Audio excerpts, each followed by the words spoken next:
Hello, everyone. I'm Andrea Tanteros, in for Greta Van Susteren. Well, now that Obama has its nuclear deal framework in place, they're working overtime to try and sell it to the skeptics at the White House, and that includes many members of Congress. Representative Robert Pittenger joins me now.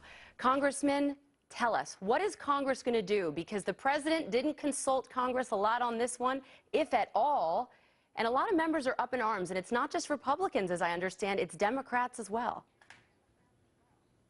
There are serious concerns with this framework. We want to have oversight of whatever agreement is written.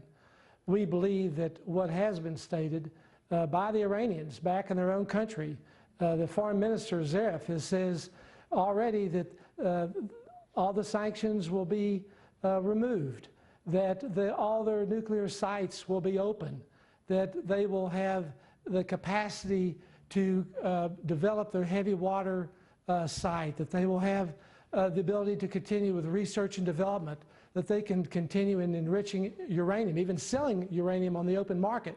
They can develop long-range ballistic missiles. These are serious concerns. While the IAEA has very limited access, they can't go anywhere at any time. They don't have unfettered access. They never have. I've met with the leadership of the IAEA in Vienna. They've always been restricted to go into just the agreed nuclear sites. They can't go anywhere else in the country. So yes, we have serious concerns over this structure. So what are you going to do about it, Congressman? Because John Boehner and Lindsey Graham and others have said, look, we're going to try and pass legislation that gives us a say in this matter. And Lindsey Graham insists that they have a veto-proof majority to actually override a presidential veto. And President Obama has said he will veto any action that you try and take. Well, I think the president's made his statement, and we will make our statement. We are an equal branch of government. I appreciate the fact that the Speaker of the House has been in the Middle East all week. He understands, as they understand. Our Middle East allies understand the threat of Iran with nuclear capacities and long-range ballistic missiles. So we will make every effort to try to challenge this agreement. We believe it's not only harmful, but it's an existential threat to the United States of America. Well, you know, the president spent a lot of time talking with negotiators and has said that the UN will have their say. I don't understand why Congress can't have its say. And so I'm trying to find out, do you think that the votes are there to try and allow Congress to have its say in legislation that would get them involved to approve or reject a deal? Do you think the votes are there? I think they should be. I think there are serious concerns across party lines from the members that I've talked with. And yes, the president is trying to circumvent the Congress once again by going to the United Nations first and putting pressure back on our Congress. This is a matter of the security of the United States of America, and the people's representatives should have a voice in what is done.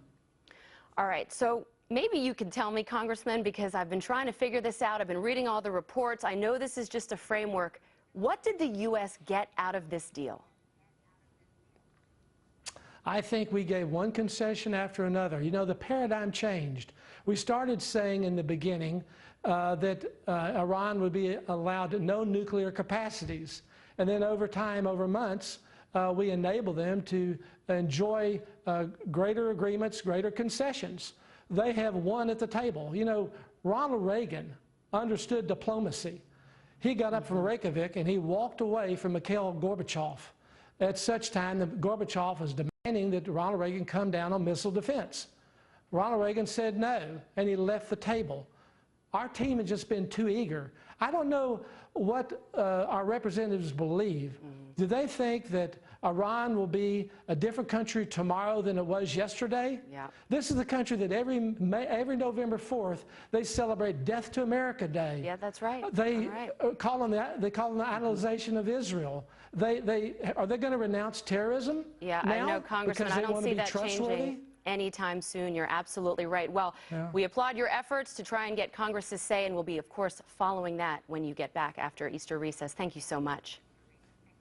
Thank you, Andrea. Have a wonderful tonight, Easter.